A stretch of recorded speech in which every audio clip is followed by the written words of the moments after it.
Are you ready for this? We are ready for this. And you know that old story about the St. Petersburg and the Indian burial ground? Be quiet. And the Indian burial grounds, and there must be something out there, because every time a storm looks like it's coming to Tampa Bay, it veers away and doesn't want. So yes, that's very good.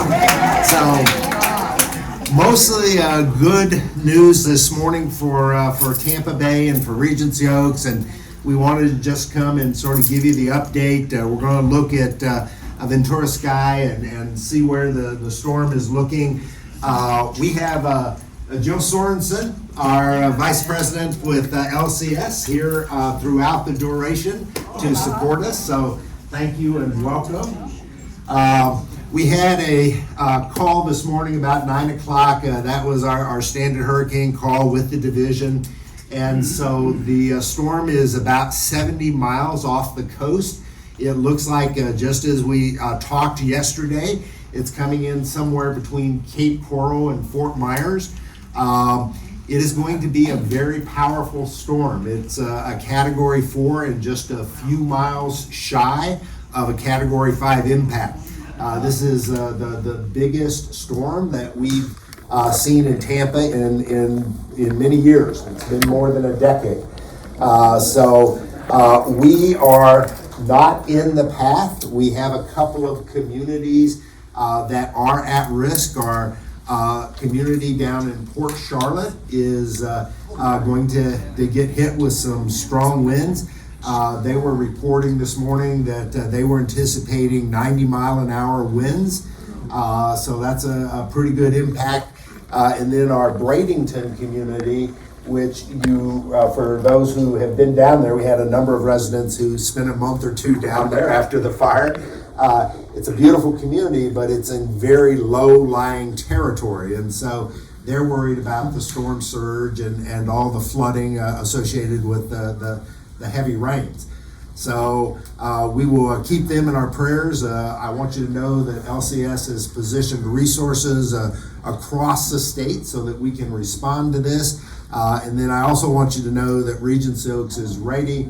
Our A and B teams are on site, and we have this well underhand, and we're going to get through this storm just fine. But let's take a minute and look at what's actually happening with this, and I have a pointer here somewhere.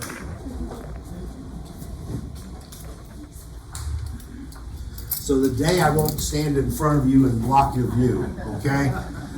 So here's Ian right here. You can see it's just like I say, it's about 70 miles off of Cape Coral. You can see these winds. This is all from Dan the weatherman up in Iowa. He's great. Send him a corn song. Great idea. So these steering winds aloft, that's what's pushing this storm further to the east and further south. Last night, you may recall that these prevailing winds were up here more just parallel to Jacksonville. This front has slid down even further, and that's what's driving the storm further south. One of the things that you can see up here is the tightness of the eye, and so it's a very structured storm. It came off of the coast of Cuba, got into the Gulf, picked up all those warm waters from the Gulf. The eye tightened. The dual eyes that we were looking at yesterday have combined, and so we have a really strong, powerful storm that's going to impact. Let's go ahead and hit the play.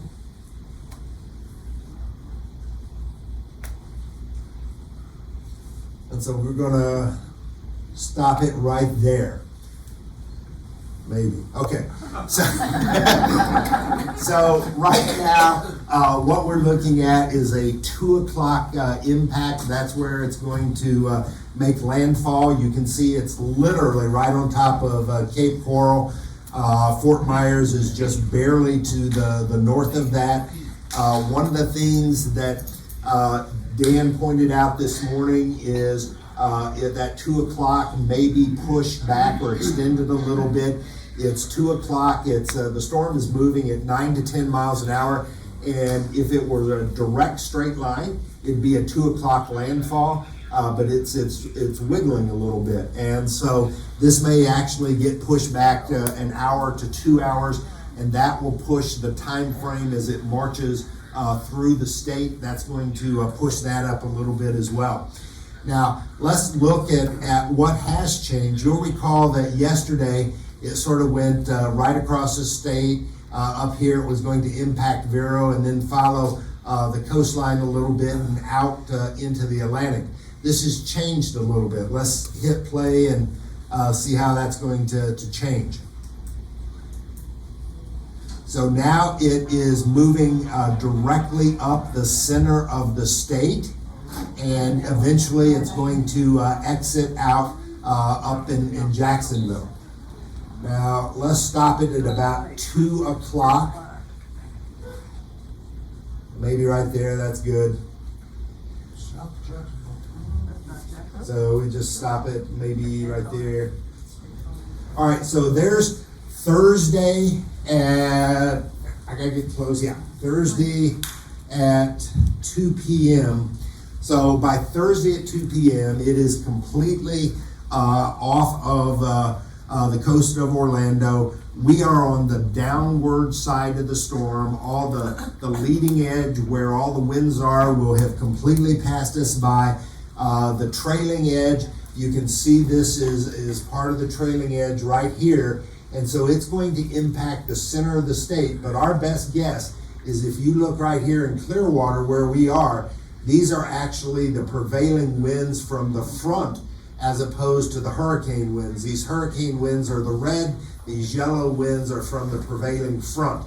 So we are still just barely in the backside of that storm. So we're going to get that. That's called the dirty side of the storm, and so that's where all the thunderstorms are. And it's unstable air. We're going to get some rain, but we're not going to get those heavy winds.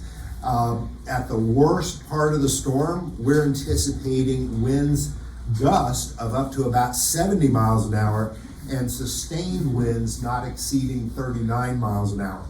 So we really did well here. And then let's just finish out the play and see what happens with so it's going to hug the coast a little bit here.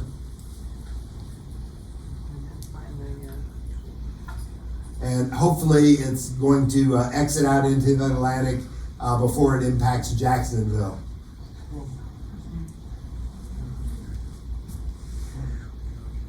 All right. And let's go down just real quickly and look at wind speed, this graph on wind speed.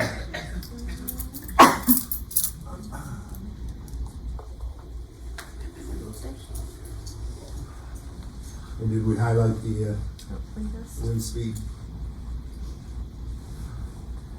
And so right over here you can sort of follow this. This is the graph, and so come up here right in the Tampa area, and we're primarily getting this 60 to 70. Those are going to be our peaks, and as the storm goes across, this dark burgundy, it never really touches Tampa Bay, and so we just never are going to get those really strong winds, and that's a blessing.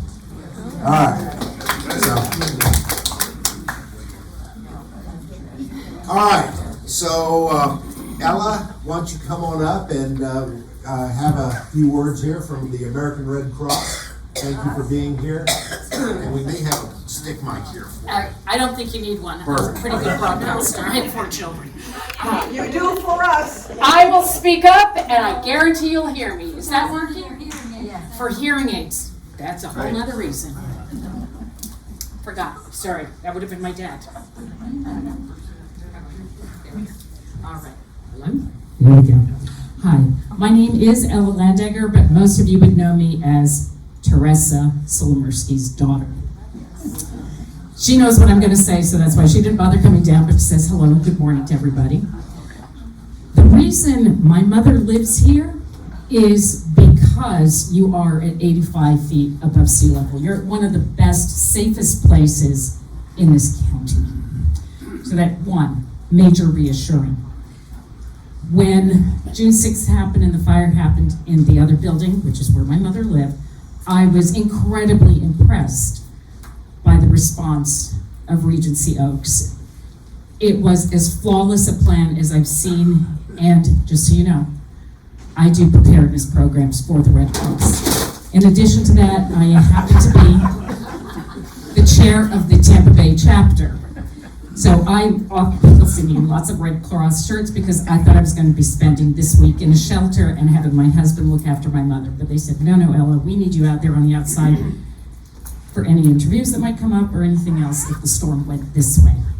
As Brent said, we are lucky. It seems to be going in a different direction, but seeing as our area, just like the other residences, we stretch down to Charlotte, Port Charlotte, and then, well, the Red Cross covers the whole state.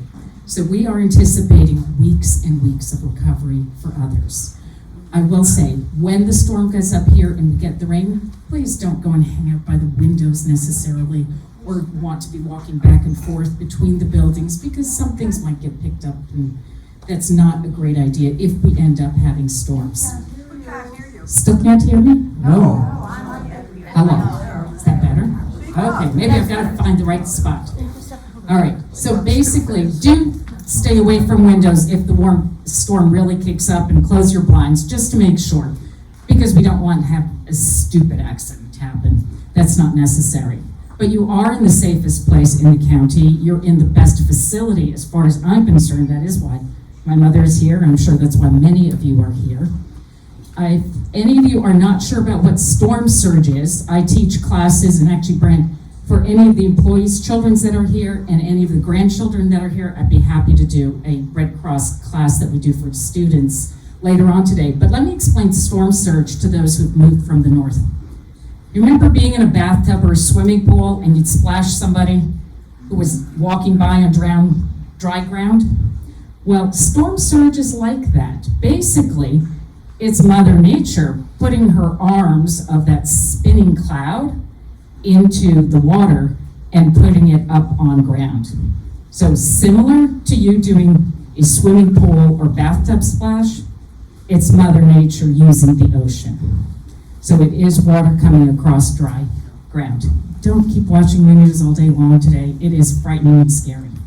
Please don't. We are safe, we are sound. Let's spend this time to get to know everybody, hang out, play games, chat. That's way, way, way more important.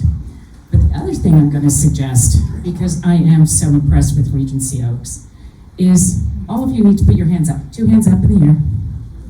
Everyone, come on. Everyone's got arms. Now wiggle your fingers. This is good for your heart. And wiggle those fingers. And now put them down. And if you don't have your checkbooks with you when you get back to your apartments, write a check for the staff here. They are phenomenal, and I really hope that you appreciate what they've done for you. They're terrific. If anyone has any questions, I will be floating around. Feel free to stop me. I am in touch with both headquarters. I was on the congressional call that the Red Cross had yesterday, so he's got great updates. Agree with every single thing he had to say. It's the same kind of update that we get every day. But thank you, and as I said, we'll be here. Wow, how about that? A plug for the employee gift fund. Thank you. Chris, you didn't let me know that was coming. So, just a couple of updates. We do have the satellite phone. It is completely charged. The SIM card is in place. As soon as it isn't raining, I'm going to go out and test it, make sure that's working. Our 1-800 number that we talked about yesterday is up and running. We will post this on 732. We'll continue to communicate with call-em-alls and 732. All the team is here. The command center, which is the training room, is open. So if you are bored and need a soda or something to eat, stop by. And we're ready to go. We are here for the duration. We're going to ride it out with you. If you need something, ask. We're here to assist. The removal of the electronics from the lanais is underway. The north building is almost finished. I think they're on the third floor over in the south. So let me open it up. Anything that you need assistance or questions? Will the town hall be open for dinner tonight? I mean, the Tavern is open for dinner as of right now. It depends how heavy those rains are. If conditions worsen and it's, we're getting those 40-mile-an-hour gusts and heavy rains, we really don't want you walking between the buildings. Right now, it looks like it's going to be open. And then both of our dining rooms are planned. We plan for those to be open as well. I'm on the third floor and I'm sitting here. How are they going to get in my apartment to know what I want removed from the lanai? So if they're going door to door and that you do not need to be there, they will go in and remove your TVs and your electronics as long as you have given us permission to enter your apartment in your absence. But ideally, we'd like to have you there to point us in the right direction. And if we miss you, just call, we'll come back. Brent, I'd like to tell you that you have made me feel very secure with your talking on, you did it with COVID and you did it with this. I have family in the area, I wouldn't think of going there, so I thank you. I do have a suggestion. Thank you, Mr. I am Casey. next door to the dog park. I have a suggestion. Could you possibly put a nail on the wall, put the fob on it, so that the door could be closed and the dogs won't be running in and out, so that they can get in and out of there? That's a great idea. We'll just disconnect Idea. it. Thank you. We'll go in and unplug that fob. And so, Brad, I didn't hear the question. So she's asking about the new pet center. The turf is on the ground, and so we have a ability to go in, and we now have a potty place for our furry friends, and we will go in and clean it out on a regular basis. It is 102 over in the north building, R102. South building, you have to walk. And so we were able to take advantage of the fact that this is Hazel Vernon's old apartment. It's nothing but studs and concrete. And so we went out and got a 20 by 20 sheet of turf, and we now have an indoor relief area for the dogs. The good news for you South Building residents is at least we didn't find a spot that was going to work over here for you. So. Yes. Does the fourth and fifth floor have to go down to the first, second, and third? Great question. So, and so the question is, do the fourth and fifth floor residents still have to go to the first, second, or third floor? Because this is going to be a water event for Regency Oaks, not a wind event, we are not going to be doing the internal evacuation. So everybody gets to, that is good news. Everybody gets to shelter in place in your apartment. What else? I guess You're next. I'm struggling for the pets in the South Building. What idea do you have? I don't know. I don't know. But Leslie mentioned Just trying under to the park process though, it. in that far corner by the stairwell where it's covered still, that we can rinse that off once the store's over. Yeah. Out the front door to the right. Good. Front entrance? Yeah. could you at least think about that a little bit, Brad? I mean, because Yeah. So we're trying to find a spot where we could set up a potty station in the south building for the dogs. It could be outside under somewhere protected. yeah. We'll work on that. We'll work on that. Who was I want to tell you, I run into the drivers, they were sitting in the lobby, and they asked, anything you need done? And I said, I need a tarp put over my desk. They went right up there, and they're just waiting to help anybody. Yeah. So, there are people out there ready to help. We have a lot of our team here, and so literally, if you need help with something, please let us know. We're here for you.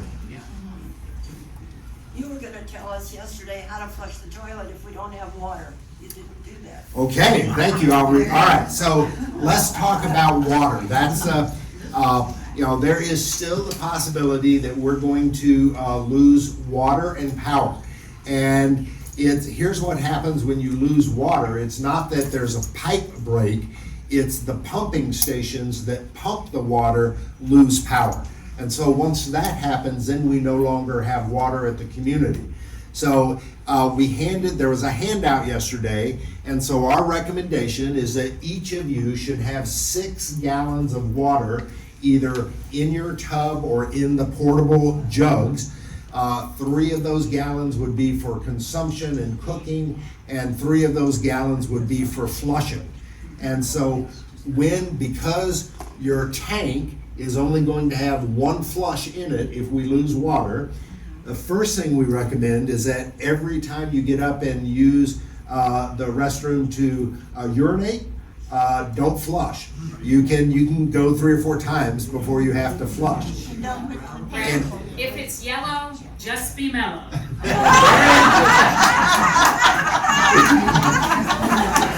And when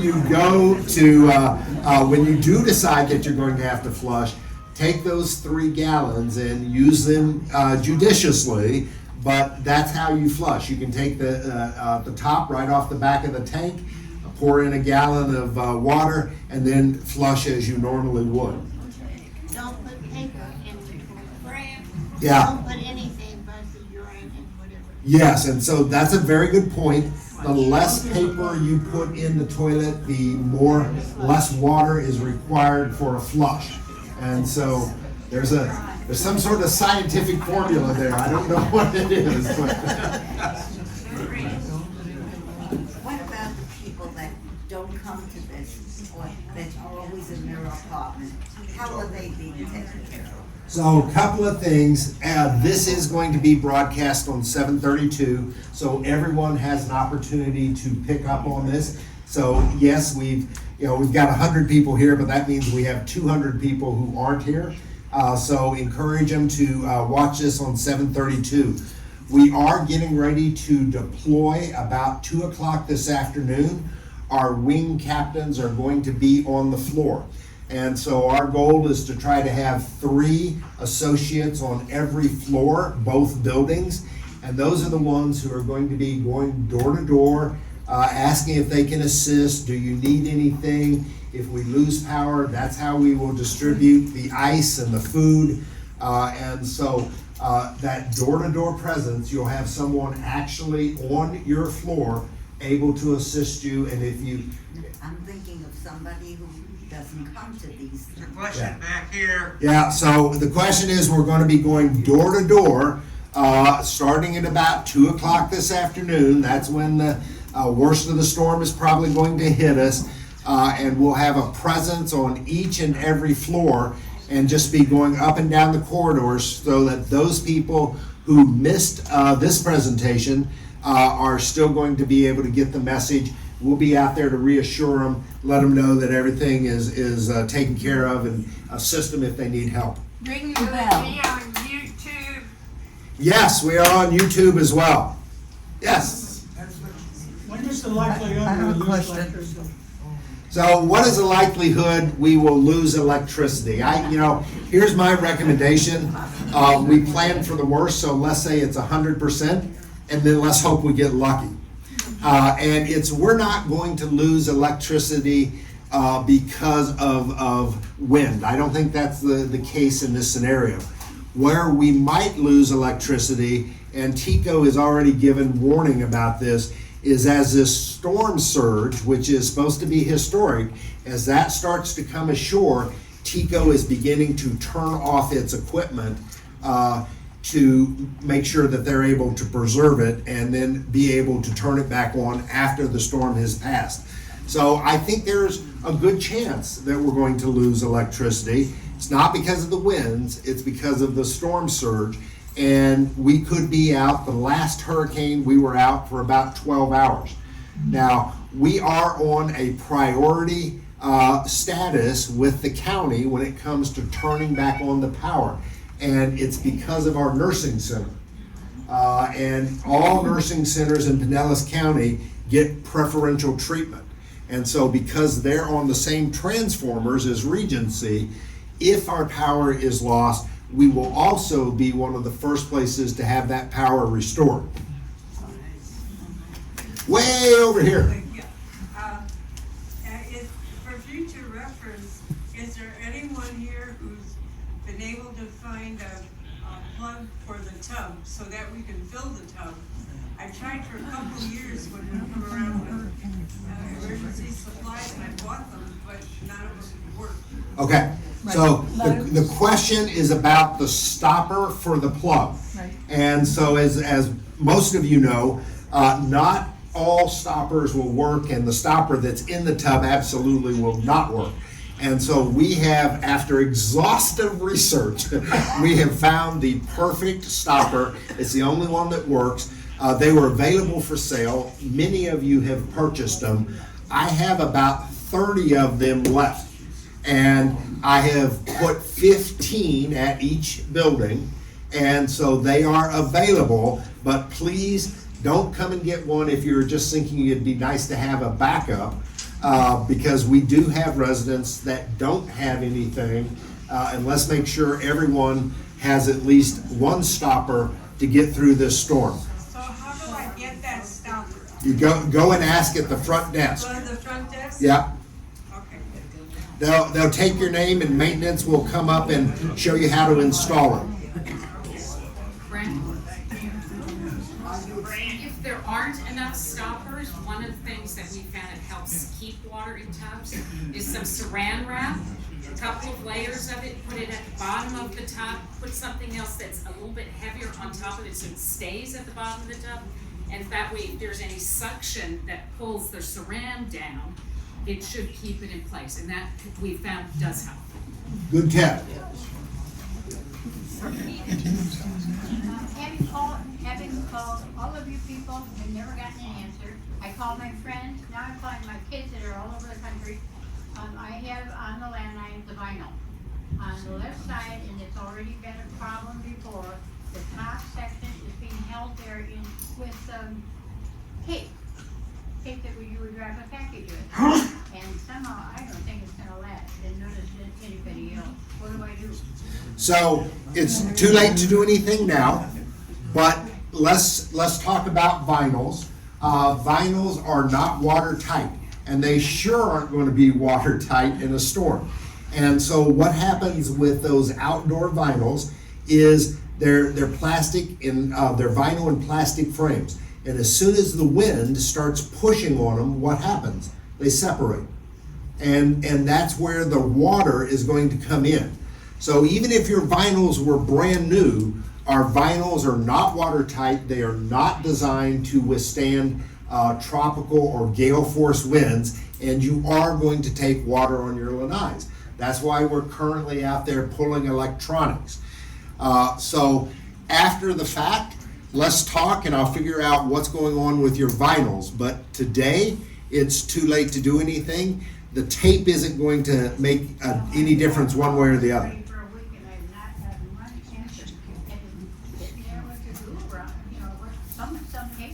Yeah. So What do I do? So call maintenance and have them come and assist you with moving anything else off of the lanai that you're concerned about, and let's get that lanai cleared, and then once the storm passes, we can address your vinyl issues. Sound like a plan?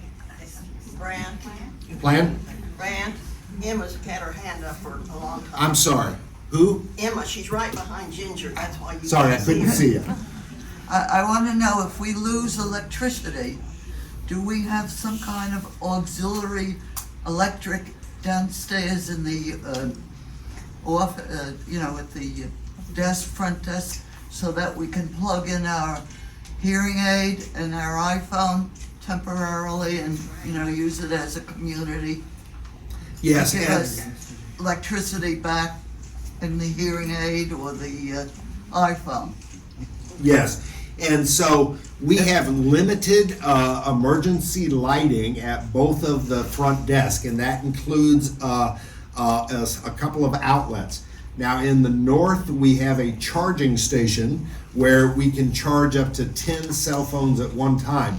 In the south, our charging station is a little smaller. It plugs into the computer and it uses that computer power.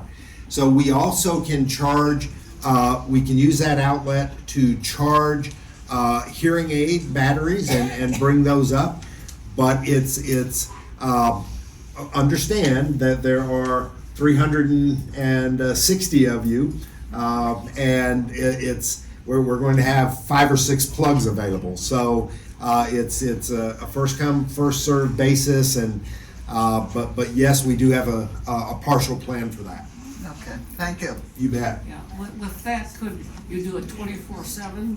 Will be someone on at night? Good point. You could go at 2 o'clock in the morning. Absolutely. So June points out it is a 24/7 operation. Someone will be there at all times. It might be a good idea to recommend that they fully charge while they do still. Oh, that's a brilliant idea. Jill is reminding us that it'd be a really good idea to make sure all of your devices are fully charged prior to the potential of losing power. There's a question over there. Way over here. Yes, ma'am. Yesterday, I believe you gave out a phone number for family to be in touch in case there was a catastrophic storm here. Can you repeat that number? We can repeat that phone number, and we will put it up here for you. Unless Jill knows it by heart. 888-214-8464. 888. 214 8464. 8464. It's also posted on your website. It is also posted on our website, so you can go to our website and find it, and it's right here, 1-888-214 something something something something. 214-8464. And would you like me to put that on a slip and put it in your box? We'll also put it on 732. Oh, you can't see this. Okay, good. We'll also put it on 732. We want to make sure you have access to that number. I have vinyl and it's fine, but I also have motorized blinds. And I want to suggest everybody, you put those blinds all the way up so it goes into the basement. So they're not blown about and you don't lose your blinds. Yeah. So really good thought. If you have motorized blinds, you want to pull them all the way up and get the blind retracted into the casement. Same thing with our verticals. And so if you have verticals, pull them all the way to the slide and take a towel or something and tie them tight so that they're not going to be blowing around as well. Great idea. What are the operation of the elevator during emergency? So our elevators operate without issue until we lose power. When we lose power, there is one elevator per building that is on the emergency generator. In the south building, it's the elevator as you face the bank. It's the elevator on the far right side. In the north building, it's the core elevator right behind the front desk. Great question. I don't know who's going to be in charge of the children in the activity rooms, but will they be sure and tell them there's no kids' books in the library and not to come up there looking for them? Okay. So our child care this time is being provided in the old computer lounge. The child care this time around is being provided in the old computer lounge. And so we will make sure that the kids don't get into Jean's library with their crayons and do Well, they damage. turned all the puzzles upside down. I had to throw them away. But the ones in the north building, would they come over to Yes, to the computer, the room where the computers were? yes. Okay. Yeah. Ricky did say that the pub is closed today. Oh, what? Ricky said the pub is closed today. Okay, we got an update. The pub is closed for this evening. So both the dining rooms are still going to be open, but Ricky has looked at the weather and decided that it's just going to be too windy, too wet to open the pub. So we are closing the pub for this evening. Both dining rooms will still be open. Dining rooms are closed for reservations today. No, can't make a reservation for the dining room today. Is that okay? So evidently, we are not requiring reservations in the dining room today. Will they honor the ones that already have a reservation? I would think so. I'll confirm if that's okay. I think I would think so. I have a suggestion for the children that might be here. It might be a good idea if you get a lot of crayons and blank paper so that they could draw or do whatever. Good idea. So we got our head of our child care is Hannah from our marketing team, and Layla. And she has 3 kids, so we thought she may know something about it. And then Betsy said, Brand, I'll do anything, but I'm not working with the kids.